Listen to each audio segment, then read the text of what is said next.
Welcome to another episode of the Iconis Podcast. Go by the name of DJ Rossi. But let's stop. Let's just do the proper. What we're talking about today, I wanted to let you know, we're talking about the Justice Machine. Justice Machine. What is that? It's a machine of justice? Yes. Who they are?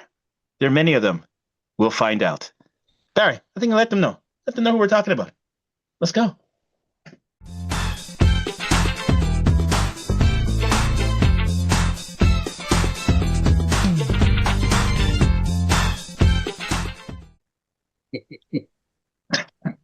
Hey everyone, welcome to the show. This is the Iconis Podcast. As you know, this is Barry 3D. On my side is the one and only Rod C. And on the man below on the screen is the one and only Reclusado. That's right. And this is the Iconis Podcast. So today we're going to jump into a couple of things. Before we get into that, we're going to do our round table. So one, remember, like, subscribe, and share. Don't let the show be a secret. That's first and foremost. Second of all, you can find me at barry3d.com. Very simple. Rod, where can find you real quick? You can find me on Instagram at Mr. Rod C, MRRODC. Find me there. Everything is linked up from there. Excellent. And our brother from another mother, Larry Reclusado, where can they find you? Right on the page for the forgotten, obscure, and underrated comic characters on Facebook. Beautiful. Excellent. Now, on top of that, if you want to get a template like the one we have, you got to reach out to the one who does all our digital graphics, and that is the one and only Mr. Jason Reese, a.k.a. J Bird Digital Art. J Bird Digital Art. You let him know that you want a template or anything along those lines. You give the Iconis Podcast name while you reach out to him, and he will give you a discount on the work. Okay. So we got to do this. And we got that covered. I think we've got all covered. And then, of course, my buddies there from IDW Wrestling, look them up. I was working with them. They're out in Kitchener, usually in Brantford. They do a lot of great shows. It's about every couple of months. Keep in line, keep up with their events.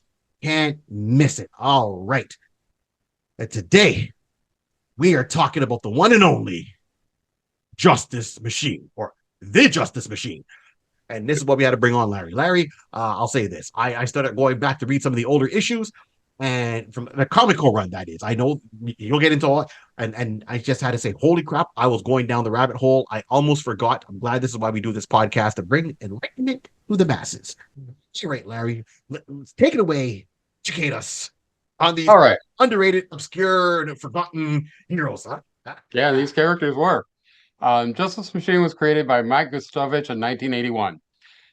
This is another title that had many publishers. Today we'll cover a few of those, who the Justice Machine are, who held the publishing rights, how many issues they did, and whether or not we want to see this live or animated.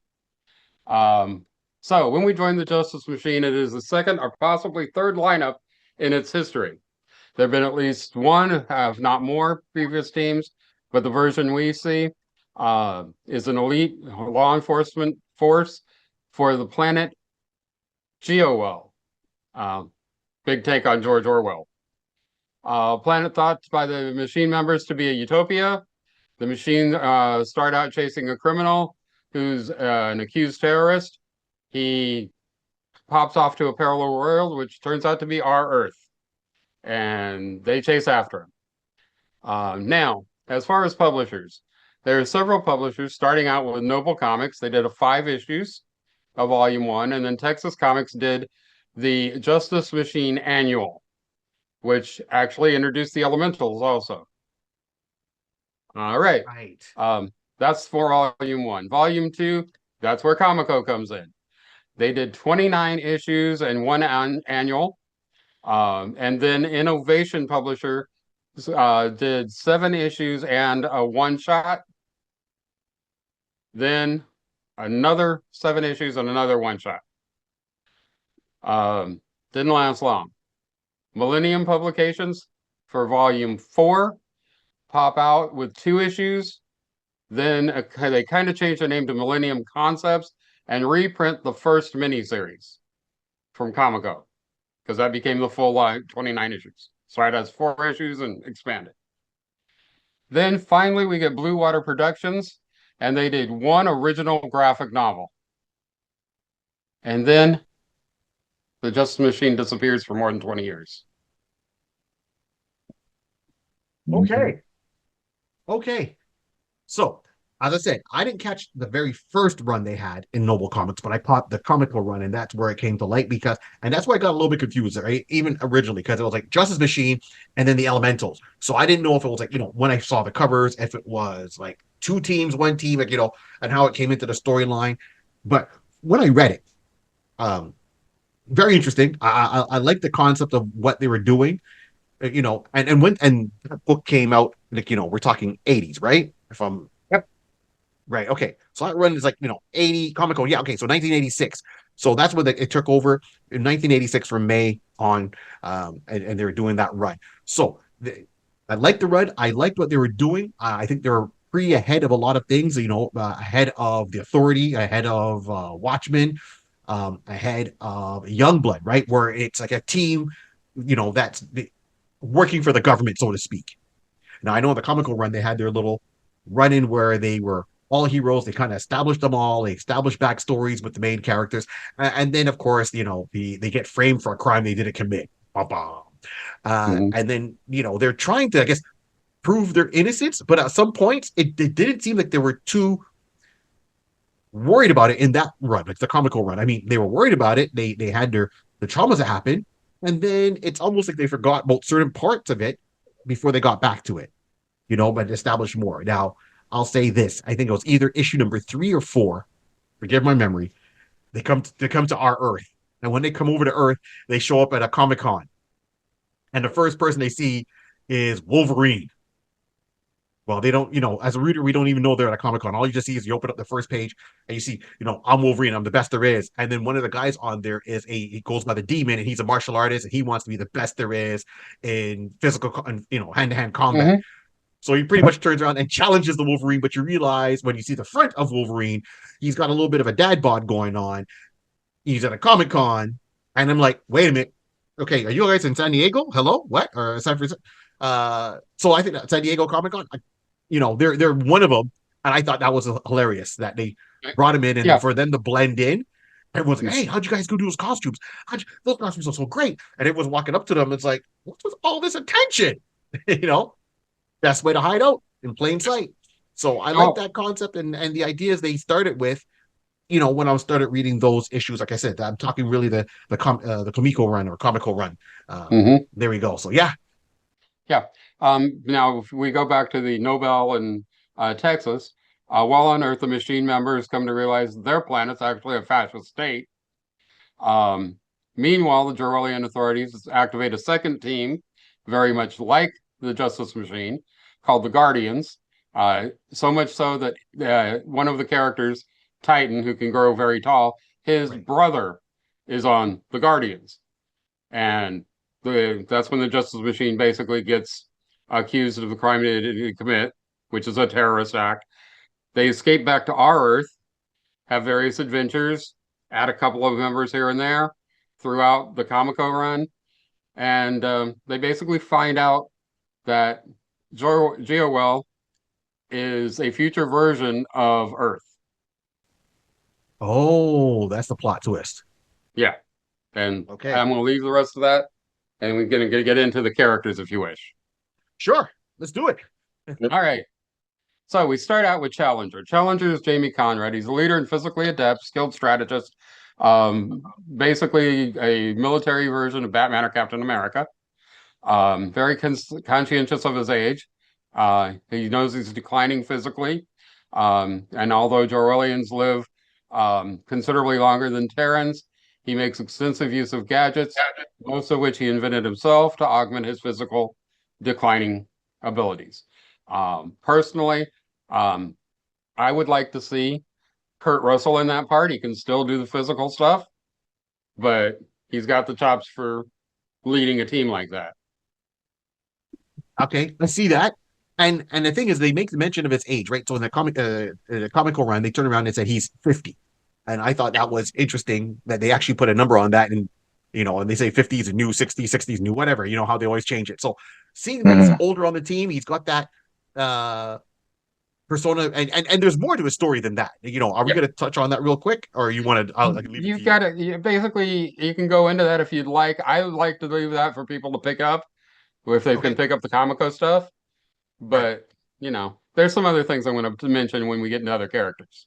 Okay, fair enough. So I won't get into it. So yeah, tune in, keep listening. So I'll just say that like a lot of the team members are actually interwoven with each other's histories, and I'll just leave it at that. Which and when I thought was cool that they actually went that way. So pacing of it, yeah, I think so. So here's my thing, and this might be an easy cast for me putting around. So for him, I have let's first for the whole team, I want to see it animated.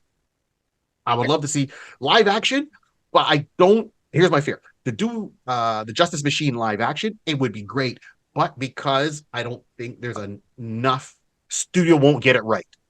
So I feel that we'd have a better chance to have it animated than to have it live action because they're going to cut corners, and it will get something like Dolph Lundgren in The Punisher, where there's no skull on his shirt, it's just a skull on the knife, and that's all he's supposed to be. And that's all we're supposed to do. He's a Punisher living in a suit. So I was looking for like a series like The Boys. okay, now that if they do it, that would be great, right? Because yes, it can't be regular studios, it's got to be a streaming service. So I'm with you. I'm still animated because of the themes they talk about in the comic book. It's not for kids. I want it more teen to adult. I think that would suit that genre. And because it's not so known, I think more people would kind of jump in to say, "Oh, what's the Justice Machine?" Is it? And then you have to really explain who they are, who they're not a part of, because it has nothing to do with the Justice League, right? And then let that story develop as it is. So, I could see it. Yeah, I could see it either way, and I think my casting, as voice casting, is going to be just. I'd still say mostly the same people. Right. Not taken away. So that's who I'm going. So I won't say my casting until the end because my casting is going to be a very casting with my animated idea, and I can explain that at the end. So it's going to make sense. So there you go. Right. Now, so our next character. Hold on. What about you, Rod? Rod? Oh yeah. Listen, for right now, I will say what you're talking about anime. You're right because the content is very adult driven, or like Larry's saying, like The Boys. It has to be something that's streaming. I was gonna go with the Challenger. I was gonna go with someone. I was gonna go with Joshua. Oh, I did it. I had it in the top of my head, and I just Joshua Jackson. I always do that. If you know him from the latest stuff, would have been like Doctor Odyssey, but also in regards to the Karate Kid Legends, he was the older gentleman who basically had to kind of like retune himself to get back into fighting shape, for a particular fight. And Joshua was an older gentleman. He's older, so he's like in his late 40s, early 50s. So he's already in that kind of mind frame, body frame. Everybody knows him from earlier, shows he's done in earlier his career. So having someone who's like that, I would say Joshua Jackson would be an ideal fit just to go into that realm. Now, if we're going to go anime, I would say still have him, but do what they normally do. Try to mimic or have the drawing, the animation looking similar to the person. So I would say still have Joshua as Challenger, but have him drawn out that particular way. Now you're given the easier context to do all the effects and all the type of action that you want to be done. It can save on studio to go that route. And I've said that before. Same like Barry. I've said that before for certain comics, certain things that they're trying to put through. It may actually be better to come out as an animated version. Okay. Got it. Okay. I like it. All right. Next character, Blazer. Initially thought to be the daughter of Lightwave and Flame, previous members of the Justice Machine. Later revealed that she's actually the illegitimate daughter of Challenger. Experiments were performed on her in the womb, gave her greater powers than her mother, which are basically flame and heat based. She has to wear a protective suit to prevent her thermal powers from overloading, causing a fire cataclysm. And later, a Terran scientist from New Atlantis implants devices in her nervous system that allow her to exert more control over her powers. Person I'd like to see play this is Jayma Mays from Glee. She played a character called Emma Pillsbury. Okay. And Blaze and that's another interesting character because they kind of swapped her story to being one, and then illegitimate, daughter of our main person. And then if we even talk about her mom a little bit, obviously we know very early on that her mom is like in issue 1. They talk about in the Comico. They show her mom in a home, right? So you're not Yeah. sure if she's going through Alzheimer's, dementia. So I thought that was really a nice layer they're adding on to this character for her. And of course, it plays out even bigger as time goes on. But to know that these characters all have ties outside of their superhero government jobs, and they have like connections to non-powered people, I think that helps keeps the series grounded too. And that would add a lot more to the writing. So, okay, yeah, I said I'm saving my casting for the end because I got my cast all, Mhm. and it makes Yep. sense. So I don't know, Rod, did you have someone to play Blaze or? I did, and Okay. I He's I building would his like team. to I would like to say I want to go with Jenna Ortega. I know I've cast her for something else before, but Right. Jenna already has that type of. She can do the dark type of individual, light type of individual, and we need someone who's a little complex at this particular moment in time. You see, having the thermal power that she has and everything, like how is she dealing with stuff like that? So that having how to portray that inner turmoil. Jenna, she does that when she's in Wednesday. She didn't when she was in where was that other movie? Beetlejuice. Well, Beetlejuice was again Beetlejuice, Wednesday. So Right. I want to have her in there because she can at least do the darker side kind of scenario. Yeah. So that's how I want to perceive her as that, because again, it's an like you said, she's an illegitimate, child from one to the next person. Flame, a member of the early version of the Machines, but later revealed to be actual, Challenger's daughter. So I wanted to go because of the thermal power overloading and stuff like that. For someone to have that type of internal power to kind of sustain and keep themselves in check, someone has to be like always just focusing, brooding, looking like, like I got a lot of stuff on my mind. Don't bother me type of scenario. Who can be able to portray that? I think Jenna might be able to do that. Okay. All right. Who down? I like Right. this. I like this. Okay. I see where you guys are going. All right. Cool. All right. Next character is Titan, known as Jim Ost. He's a mutant male able to increase his height and mass, a maximum of 30 feet.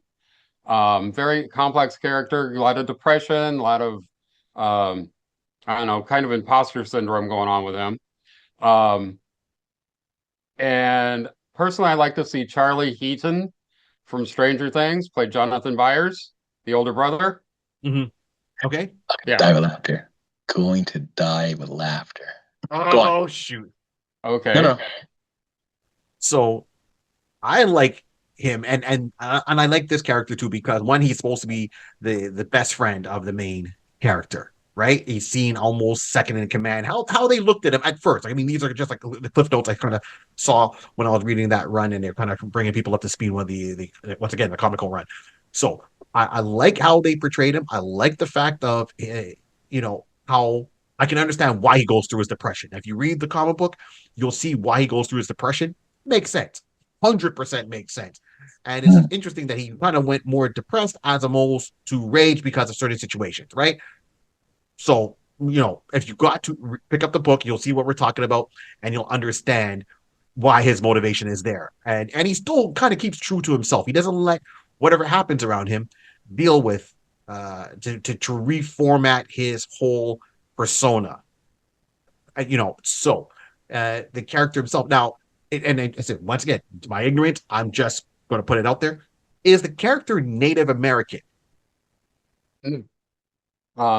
They kind of hint at that there's a similar situation to how the Native Americans were put on reservations with the mutants. Yes. But that's about it. Okay. It's just because when I was reading the character and I saw how the character is drawn, I felt that he could. I mean, maybe he wasn't, but I also felt that maybe he could have been Native I think American. it was they were trying to use him as an analog of. Okay. All right. That makes sense. That's why I kind of got that feel from his aesthetic. Okay. All right. All right. I'm good with that. And I said I would like to see Titan because I thought out a lot of the characters that were there, Titan was the one that really made my kind of eyes open up a little bit more. Like, I mean, I like all the characters, but when you have a team, there's always some characters that kind of speak to you for half a second, depending on what it is. So I liked how they're portraying Titan. The way in I that looked line. at it Okay. was challengers, of course, the brains of the team, as they say in Right. certain things. And like with the X-Men, Jean Grey's the heart, Titan's the heart. Right. Yes. Yes. 100%. 100%. All right, cuz what are you thinking there? You seem to be in deep thought. Yeah, no, because I was for one, when Larry said Stranger Things, I'm like, here we go. You're getting that close similarity. I was like, oh, he didn't grab who I was looking at. I was looking at Caleb. I wanted to have Caleb as Titan. So I know that the slight changes there with being Native American and just kind of like if we went with here's the reason why. I wanted to have someone who was, if he grows up in mass and everything like that, I want to have the actual mindset that someone who might be slim and very, agile in that scenario, who grows up, who builds up. You can just change it up, the aesthetics a little bit in animation or even in props and stuff along that line. But a shorter individual who having the ability to grow tall. So instead of having someone who's already your 5'10", your 6'12" type of person going bigger like Apache, 6'12", Apache, that kind of guy. Let me Yeah, have yeah. someone who's a little bit shorter, but who has the ability, I want to be tall, I want to be big kind of scenario, and we'll just, we're right on that type of illustration that someone who's a little smaller in frame has the ability to. Like Maul and the Wildcats. Yeah, exactly. I was thinking, Ron talking, I was thinking the song there might too short. I wish I was a little bit taller. I wish I was a baller. 110. Here we go. Here we go. All right. Okay. All right. We back. All right. All right. Who we got next? Who we got next? I like this. All right. Well, we're going to go with one of my two favorite characters, and that's Demon. Gable Nevin. Highly trained and very egotistical martial artist, Demon has an on and off again addiction to a Georellian drug called Edge, which enhances the user's speed, strength, stamina, and ability to ignore pain, but leaves the user virtually helpless when it wears off. And Challenger gets very, very very hard to see his friend going through this, but not able to make him stop. That's one of the best things in the storyline. Right. And of course, you see a lot of things where now, person I was going to cast as that is Charles Melton, played Reggie in Riverdale. Oh, okay. Okay. Right. Because he's got to be a little bit snarky with the attitude. It's definitely dark. You definitely see overcompensate. But all that said, he really is that flipping good. And I think he could do the drug addiction part very well. Right. Okay. All right.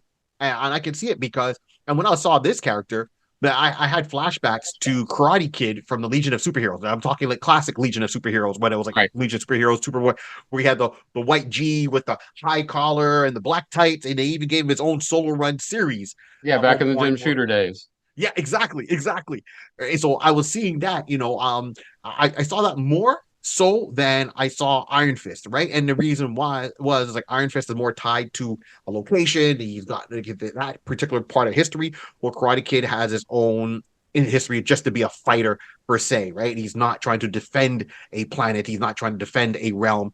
So this demon coming in there with his attitude, and of course, dealing with his addiction at the same time and trying to keep that from the team. And the team knows. I mean, they know, and they think, oh, he's clean and sober at some points. Of course, that's going to develop into its own storyline. So, yeah, okay, all right. So I'm surprised because I think a lot more people kind of shift more towards another character. I mean, people like Demon, but personality-wise, he's supposed to be abrasive. He's supposed to be like, in my opinion, that's my take on it. He's supposed to be like how Wolverine was when he first came on. When they came Giant Size X-Men, he came in there.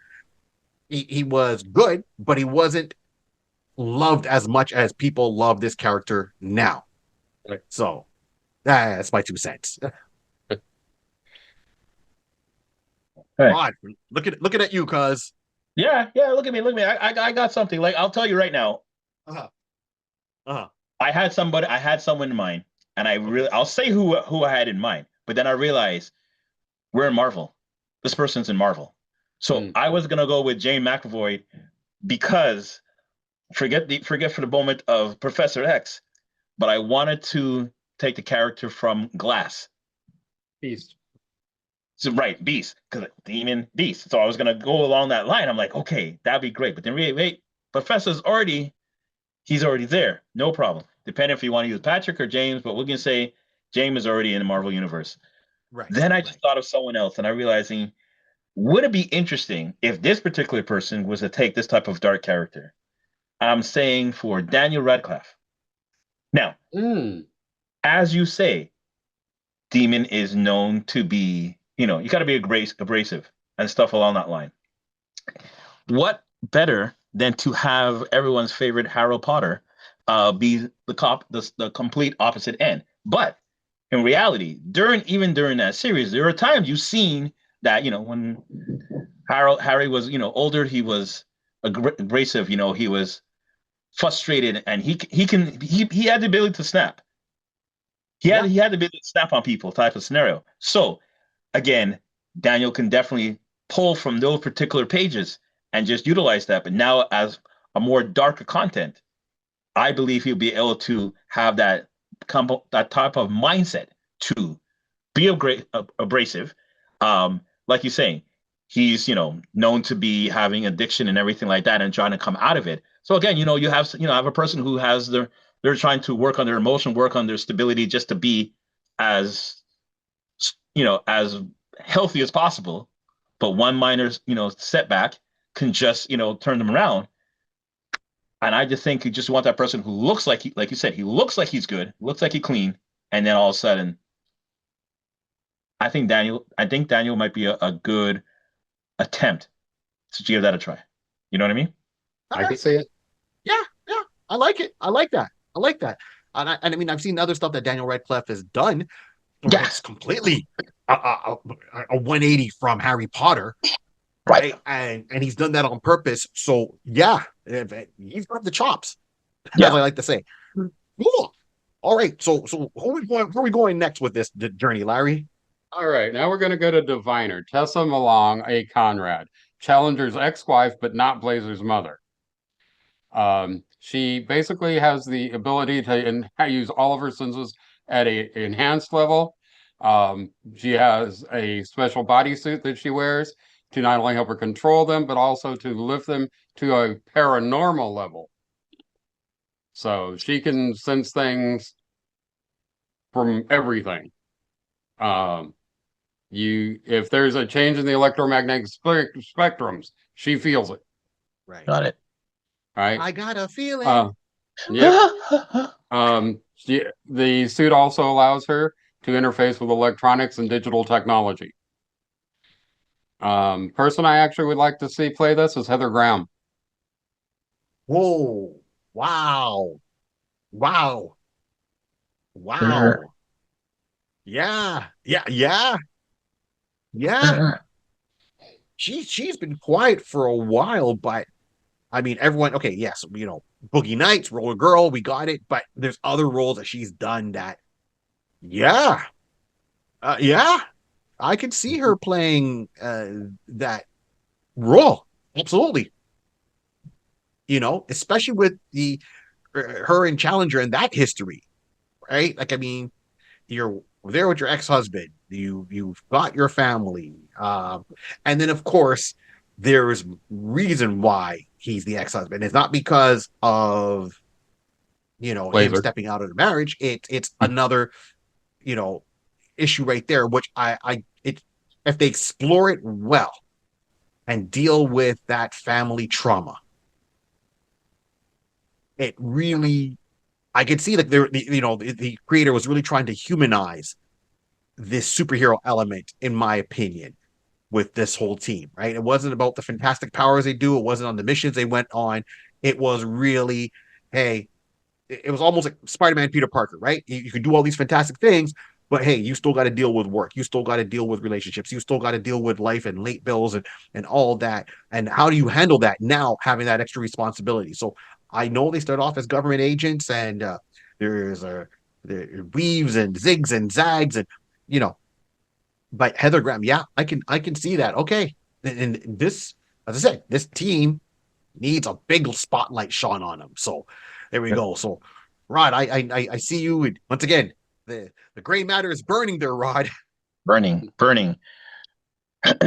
So realizing I'm gonna have Joshua Jackson as my challenger, right? Okay. I need someone to keep up with him, who can, Well, be someone who can be not a thorn in his side, but who just keep him on his toes, because they're basically like equals in that regard.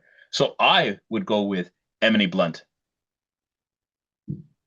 because Emily Blunt. No, there's two reasons why. For when she was in, oh Lord, again, the Edge of Tomorrow. I don't know why I was gonna. oh yeah. I want to say the word. I know tomorrow, Edge of Tomorrow. So Edge of Tomorrow, seeing how serious and blunt she was in regards to Tom Cruise. Again, she can square off with Tom. She can square off with Joshua. You know what I mean? She can hold her own, and she basically giving the type of pushback, yin for yang. You do this, I do that type of scenario. Then having the soft kind of side in that regard, I want to go with the Adjustment Bureau. When again, she was against Matt Damon. I was just saying that I just want to have someone who has who we can believe have a good chemistry with Joshua, and I would think that she would be good, because again, she has the chops, as we say, she has the range to be able to give that type of powerful type of presence. Saying her powers is that she can sense the electromagnetism and electromagnetism of the earth and so forth. She can feel something. So coming from that type of, from her army slash soldier type of environment in Edge of Tomorrow, she'll be great there. Then to be the wife of, we'll pull that from the Adjustment Bureau. Okay. All right. Woo! Man, you on fire, cuz. Yeah. Larry, you're burning it up. Okay. So who do we have next here? Who do we have next here on the team, Larry? All right, we have a final member that we're going to cover, Okay. because that's the main team when you start. Yeah. You're not going to get into the other guys. And this is my favorite character personally. Okay. Talisman. Talisman. All right. Talisman is a mutant with the power of karma. Good things happen to him, and by extension, his teammates. Bad things happen to his foes, as long as his cause is righteous. He's also a bit of a career criminal, fraudster, and a inherent gambler. Due to some unrevealed trauma, he goes through his life, but he redeems himself later and actually becomes a clergyman. A person I'd like to see play this, I think, plays a very good villain, a very good, almost humorous James Bond type, Luke Evans.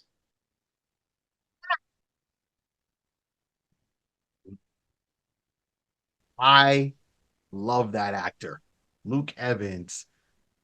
Dracula Untold. Yep. Um, He was in the Fast and Furious series where he played Jason Statham's brother. Yep. From that, the whole Shaw family. So right, he was the one driving that almost modified looking race car. If you remember, I can't remember which Fast and Furious it was. There's so many, but he played that brother. And then Jason Statham showed up the next film after. Yeah, it was an Adam Sandler's okay. mystery. Right. Yes. He does a lot of period pieces too. He did the Musketeers movie. Luke Evans is like right on. Well done, sir. And I say, and I like a lot of people do like this character. I'm sure that's the character you saved the best for last in your mind there, Larry. And yes, the cover of the gambling, the cover, the whole journey, how he starts off as a con man and turns into a clergyman. You're a hero on a team. That's an interesting arc to see. So those are all the moving pieces there with that. So I know I'm going to still come to my conclusion here real quick. Not conclusion, but my deep, and you'll see why. Rod, do you have an idea for? I'm still pondering on that one. I was pondering through like 1 or 3 people, but you'll go.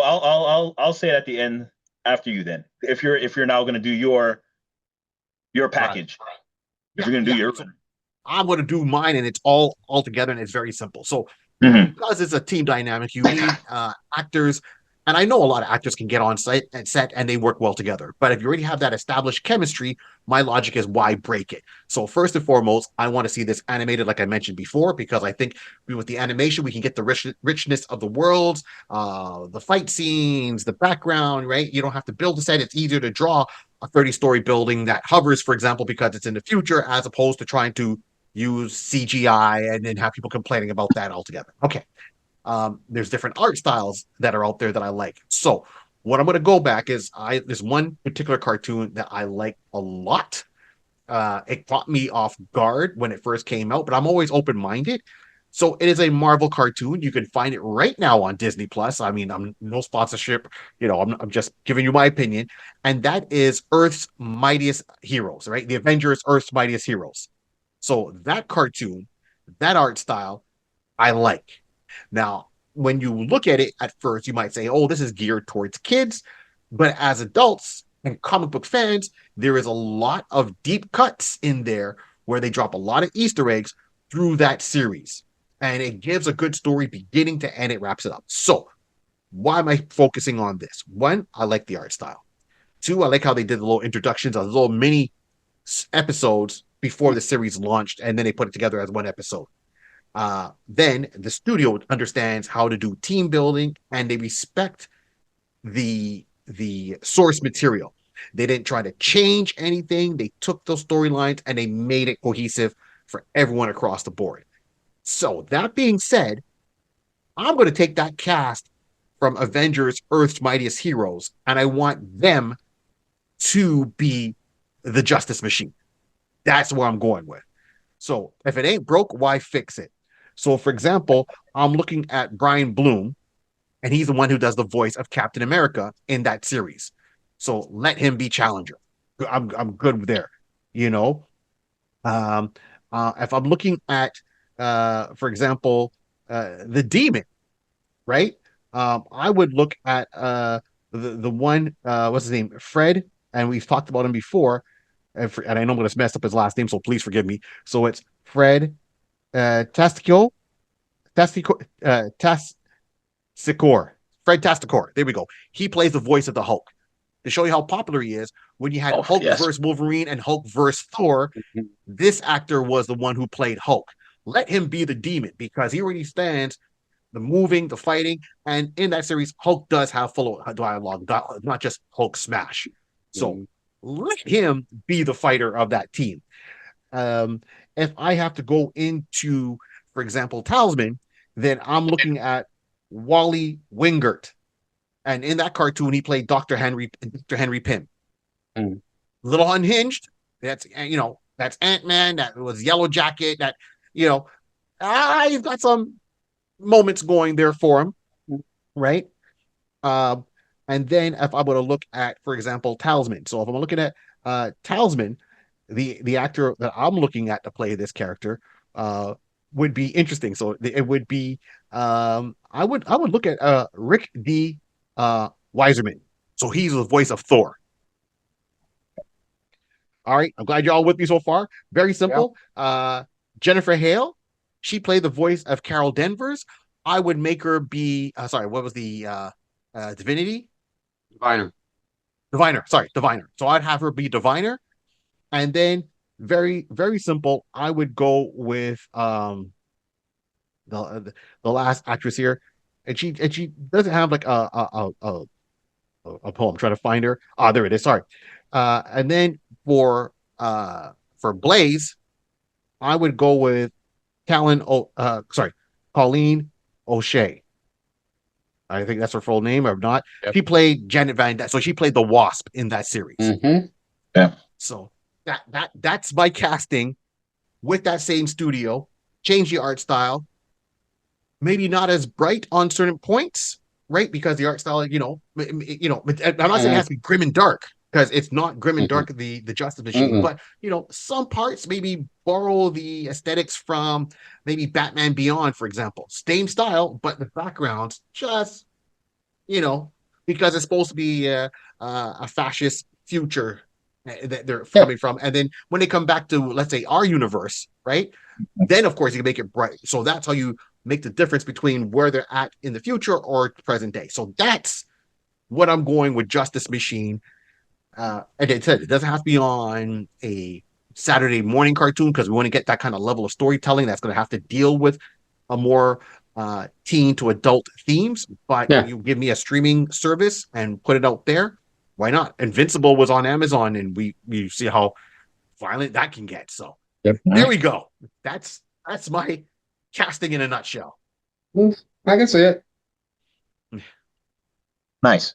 Mm-hmm. I see what you're doing there. Like you said, if it's not broke, they already work together and everything like that. So it makes an easier transition to say, okay, you guys now represent these new characters. I'll be back in about 20 minutes. Talk among yourselves. Right, okay, exactly. And it's a team thing. But then for these actors, it's like, hey, guys, you're taking source material. Guess what? You can now stretch those acting muscles a little bit more, because each character has a little bit of gray zone to them that you're gonna have to convey to the audience and still make them likable. So there we go. That's my 2 cents. All right, there we go. Okay. Nice. Oh, can we figure out what those 3 actors you were gonna pick? Oh yeah, you know what? I'm gonna knock it down. Like it was just I was trying to see, do I want to go completely left with a change with changing the character itself? I'm changing the race and along that line. So I was thinking with Regé-Jean Page from the the Bridgerton, also from on Dungeon and Dragon. Right, so play the Paladin, yes. Right. So that's where my mind was thinking along that line. And then I just said, you know what? I will go with because I thought of this guy and I said, don't want to recast him again. But I just did with who did I just said earlier? That I did with Jenny Ortez. I recast her from something else beforehand. So I wanted to do this one was be Taron Egerton. Oh.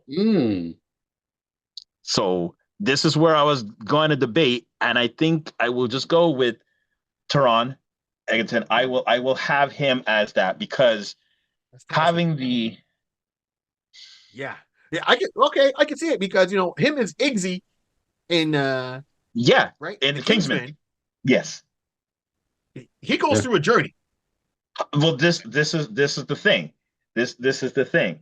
So because of Dragon, I mean, on Dungeon and Dragon for Regé-Jean, I was like thinking yes, but Iggy he went through a journey. Luck was on his side. He didn't realize, but luck was on his side. But luck was on his side for him to get from where he was to the end, to be a Kingsman in that regard. So yeah, this is where I was thinking with that. That is so true. Okay, all right, awesome. Well, I liked all the casting. You guys pulled out some doozies out of that one. Okay, well done, Larry. Well done, Rod. All right, touche. Any last words before we wrap this episode up, gentlemen? Hey, as I always say, keep reading, keep writing, keep drawing. Maybe you might be a creator soon. Nice. And ring that bell so you don't miss any of our episodes. Absolutely. On that note, everyone, thank you for tuning in. This is the Iconis Podcast. This is Barry, along with my cousin Rod, along with brother Larry. And remember, this whole world was started by a pencil, a piece of paper, and lots of imagination. Keep on dreaming. We're out.